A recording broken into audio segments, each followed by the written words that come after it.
Praise be unto you, great Isis, Mother of God, Lady of Heaven, Mistress of all the gods. Unto you, divine Mother of Horus, the mighty bull, guardian of his father and his mother, who fells the rebels. Unto you, divine Mother of Horus, the mighty bull, forthcoming of arm, who smites his enemies and makes them non-existent. Unto you, divine Mother of Horus, the mighty bull, heir of Ra, King of cyclical and linear eternity, Lord of Nubia, ruler of foreign lands. Unto you, divine Mother of Horus, the mighty bull, who establishes temples, provisions the gods, and who performs all their rituals. Unto you, divine Mother of Horus, the mighty bull, who protects Egypt, Lord of the district of eternity. The temple of Philae was dedicated to the goddess Isis, wife of Osiris and mother of Horus, as is stated in the hymn of praise carved within its inner sanctuary. Her worship was one of the most wide-reaching and influential of any other Egyptian god, for she was venerated even in Rome itself, and had a temple dedicated to her in the city of Pompeii. Of the temple of Philae itself, it was built during the late Ptolemaic and early Roman period, and continued as a pagan temple even after the spread of Christianity. It was the final refuge of the ancient religion, and home to the last hieroglyphic inscription written before the language was forgotten entirely.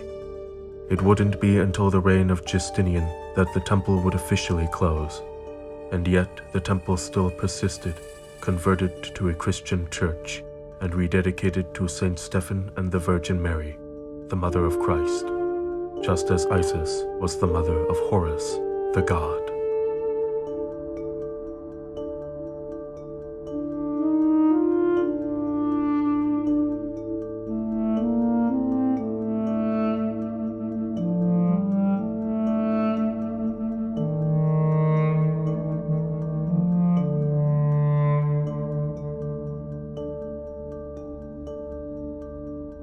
Praise be unto you, great Isis, divine Mother, Lady of Heaven, Mistress of all the gods. Unto you, first royal wife of Wenifer, gilded one in the temples, firstborn, eldest son of Geb. Unto you, first royal wife of Wenifer, Lord of strength who fells his enemy, Lord of cyclical eternity, ruler of linear eternity. Unto you, first royal wife of Wenifer, beautiful youth who makes a slaughter among the disaffected, king of the two lands. Unto you, first royal wife of Wenifer, who protects her brother and performs protection over weary of heart. Unto you, first royal wife of Wenifer, youthful He, who elevates the sun. You are with him in Semet.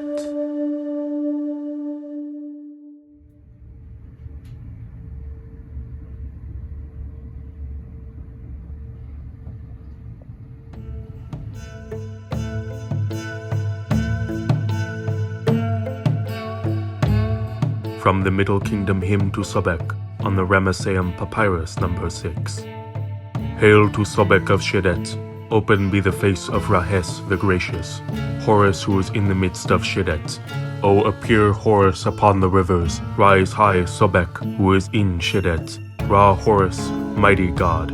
Hail to you Sobek of Shedet, hail to you who rise from the flood, Horus chief of the two lands, bull of bulls, great male, lord of the island lands.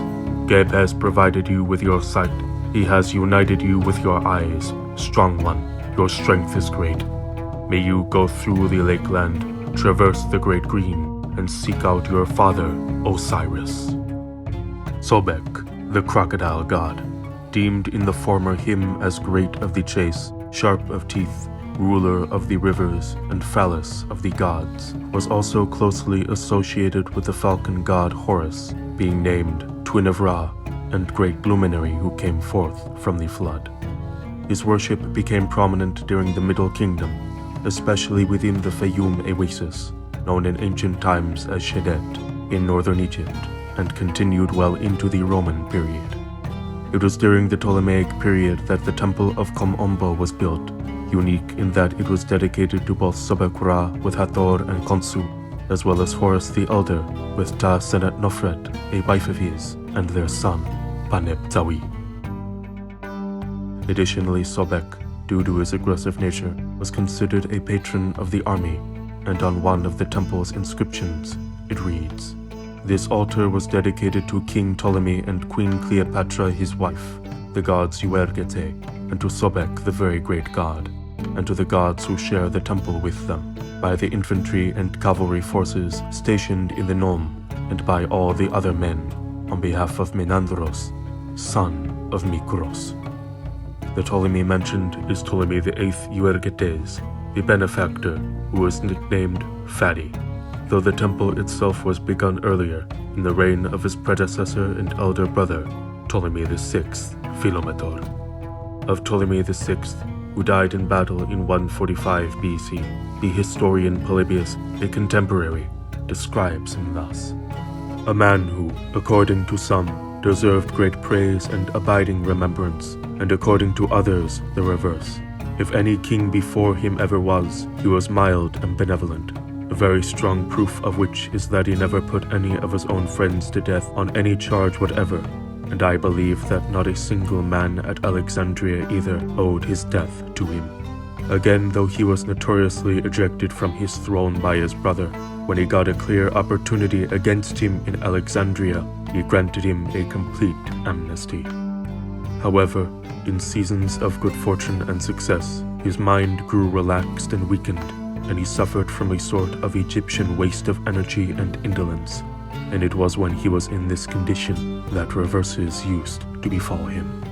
And yet, carved in the temple, the goddess Ta-senet-nofret blesses him, saying, I give you seeing of Ra during day, and seeing of moon during night. I put your love inside all people, and your awe welded to their heart.